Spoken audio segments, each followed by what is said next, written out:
السلام علیکم، میرا نام ہے علی شکری اور میرے YouTube channel universal health tips میں آپ تمام دوستوں کو خوش آمدید۔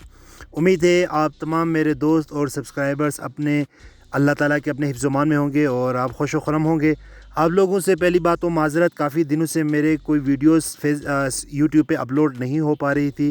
اس کی مین وجہ یہ تھی کہ میں لاہور میں نہیں ہوں بلکہ میں گلگت بلتستان میں ہوں، اور یہاں پر انٹرنیٹ کی جو سہولت ہے وہ نہ ہونے کے برابر ہے، جس کی وجہ سے میں کوئی ویڈیوز اپلوڈ نہیں کر رہا تھا۔ تو بات کو لمبی نہیں کرتے، ویڈیو شارٹ ہے۔ آپ کو آج میں بتاتا چلوں کہ گلگت بلتستان میں پائے جانے والے پھلوں میں سے ایک پھل جس کا نام ہے خوبانی، یعنی جس کو انگلش میں ایپریکاٹ بھی کہا جاتا ہے۔ یہ خوبانی جنسی کمزوری کو دور کرنے کے لیے بہت ہی اہم ہے۔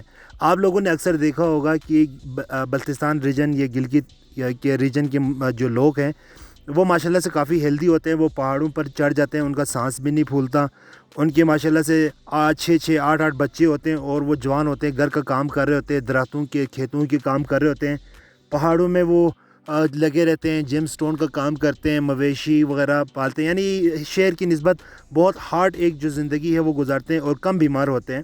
تو اس کی مین وجہ یہ ہے کہ یہ لوگ اپنے باغات میں خوبانی کے درخت اگاتے ہیں اور اس سے خوبانی کا پھل حاصل کرتے ہیں اور اس خوبانی کو استعمال کرتے ہیں۔ تو جو بھی حضرات، جو بھی لوگ جنسی کمزوری کے شکار ہیں، وہ ضرور گلگت بلتستان سے یہ خوبانی منگوا کے استعمال کریں۔ خوبانی 2 اقسام میں ہوتی ہے، ایک تو فریش جو خوبانی ہے وہ آپ کو مل سکتی ہے، دوسرا جو ہے خشک خوبانی، وہ بھی آپ استعمال کر سکتے ہیں۔ تو جو لوگ جنسی طور پر کمزور ہیں، جو اپنے فرائض سر انجام نہیں دے رہے، یا جن کا سیکس کے اندر دلچسپی نہیں ہے، تو وہ لوگ اس کو استعمال کریں۔ انشاءاللہ اللہ تعالیٰ کے فضل و کرم سے آپ ایک اچھا رزلٹ پائیں گے، اور آپ کی جو بے رغبتی ہے سیکس کی طرف یا اپنے لائف پارٹنر کی طرف وہ ختم ہو جائے گی، اور آپ اچھا پرفارم کریں گے اور آپ بھائی کو دعا دیں گے۔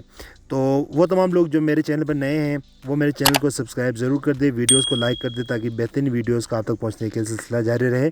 آپ اپنا خیال رکھیں، اللہ حافظ۔